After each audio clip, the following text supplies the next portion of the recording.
Jake Rutev.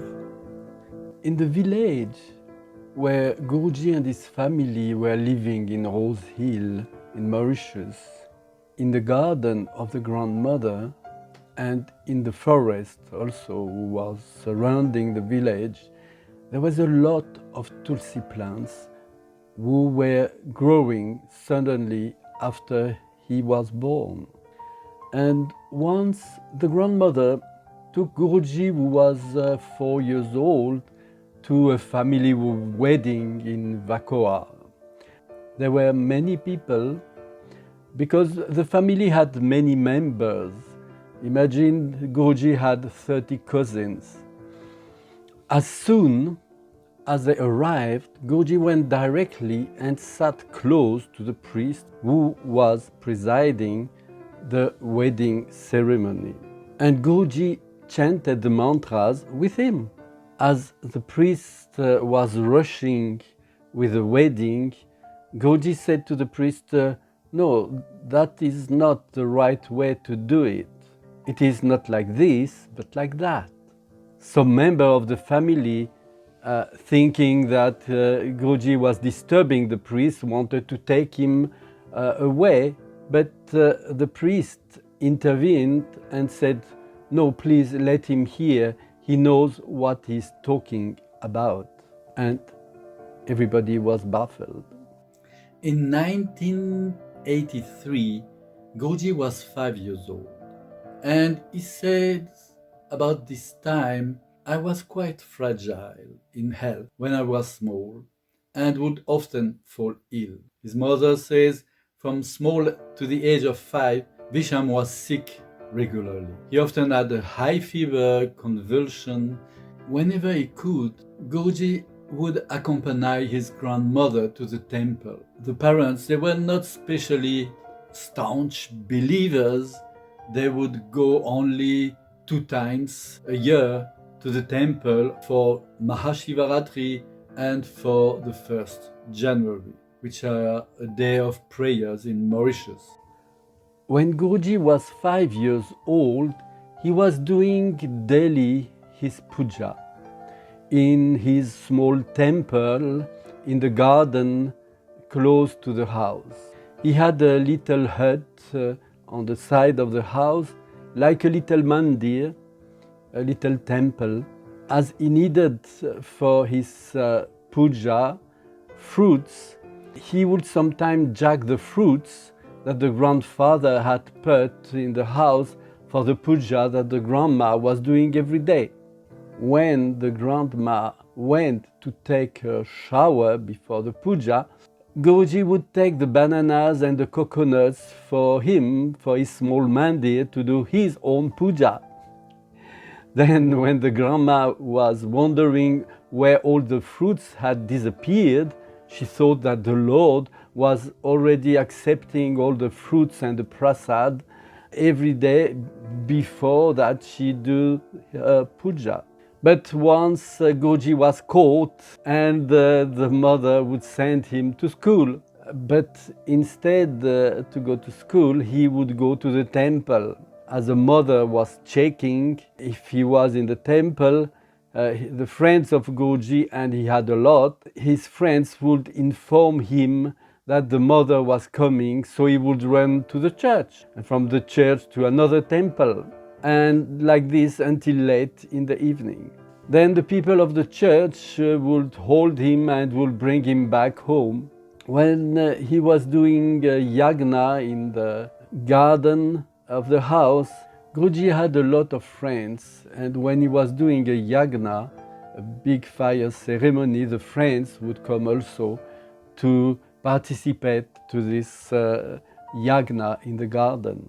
Each year, for Mahashivaratri, Guruji loved to make a Shiva Lingam out of clay, and he was just letting it on the sun to dry. He decorated with gouache, put it in water, and then he prayed before the Shiva Lingam. Tina, the sister of Guruji, remembers, when we were kids, we used to fight all the time, me and Visham.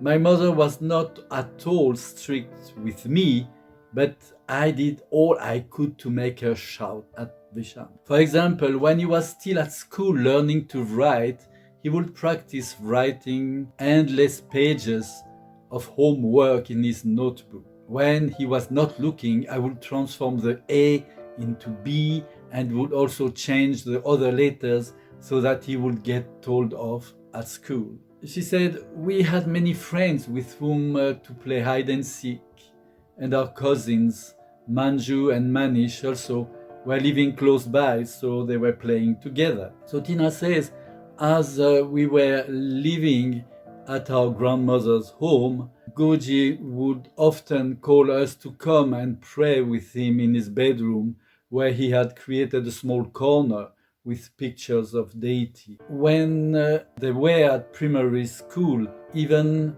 though we were not in the same class, we would meet up during break at the school playground. During the recreation time, Visham would summon the kids and do a little prayer with them in the playground. Visham also planted a few vegetables in a corner, said Tina, just like the father used to do. He had a small corner where he was planting his vegetable, taking care of them, watering them. But he was watering not only with water, but with his mantras. And the result was that the vegetables of Goji were much bigger than the one of the father. But one day Tina was so angry with him, she trod all over the vegetables of Goji. After that, they had a good fight. So Goji was 3 classes above Tina, so he used to help her in her homework. Once, Goji was walking with his father in the town, in the street of the city, and he was holding the father's hand. At the same time, his uncle at home was looking for Goji. So suddenly, Goji let go of the hand of his father and disappeared from the street. He appeared again in the house of the uncle. But when the father went home alone, he saw his son and gave him a slap for having dropped his hand when they were walking in the street. So you see, sometimes he was so naughty that the parents would bind him to the entrance gate or to a tree so that they don't have to look for him.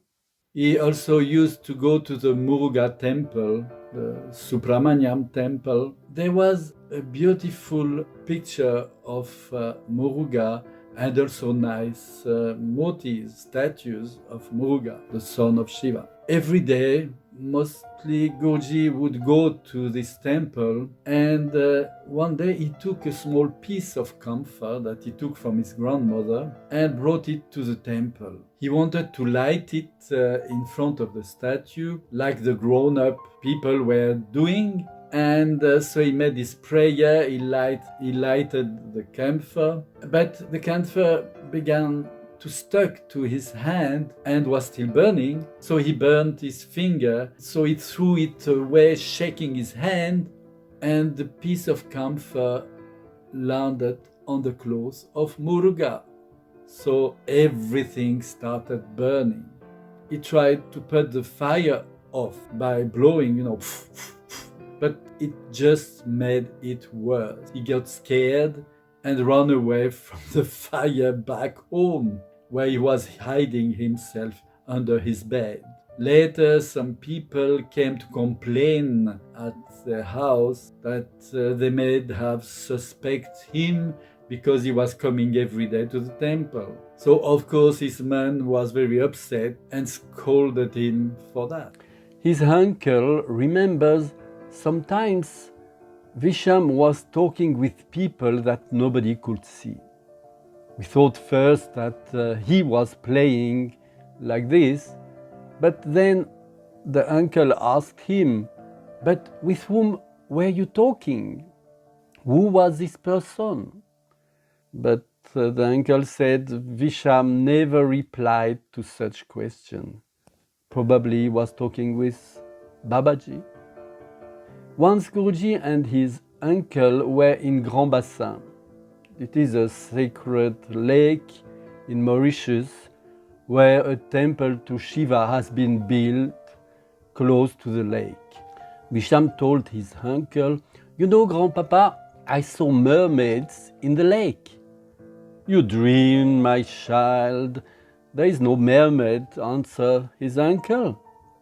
But now the uncle realized we didn't know at this time that Bisham was special. We knew only that he liked to pray.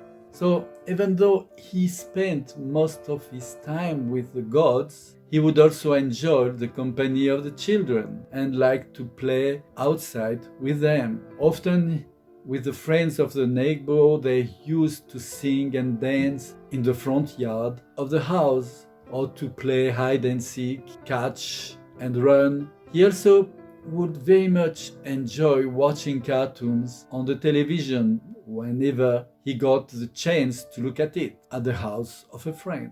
When his cousin Ravi came to live nearby, they had a lot of fun together. Climbing at the trees, picking fruits, going for fishing in the river, in the forest. About his grandfather, Guruji says he was a very nice man. He was sweet and I liked him a lot. Even though he didn't go to as many temples as my grandmother, still he was very religious in his way. Whenever he would pass in front of a temple, he would bow down to show his respect, not only Hindu temple. Even when he was passing by a church or mosque, he would respectfully remove his hat and bow down in reverence. Guruji asked his grandfather for some coins, some money. He would always have a few cents left to give to me, to buy some chewing gums or cookies. Once, while he was playing cards with his friends, he even gave me 1 rupee. He said, "Don't finish it all at once. Keep some for the coming days and please don't tell your grandmother, otherwise she will shout at me and tell me off." When my grandfather passed away, said Guruji, I was of course very sad. Yet I never felt as he really died. Somehow I knew, I was even certain, that he was still alive somewhere else. Even as a child, death never seemed anything terrible to me that one should be afraid of. Jai Gurudev.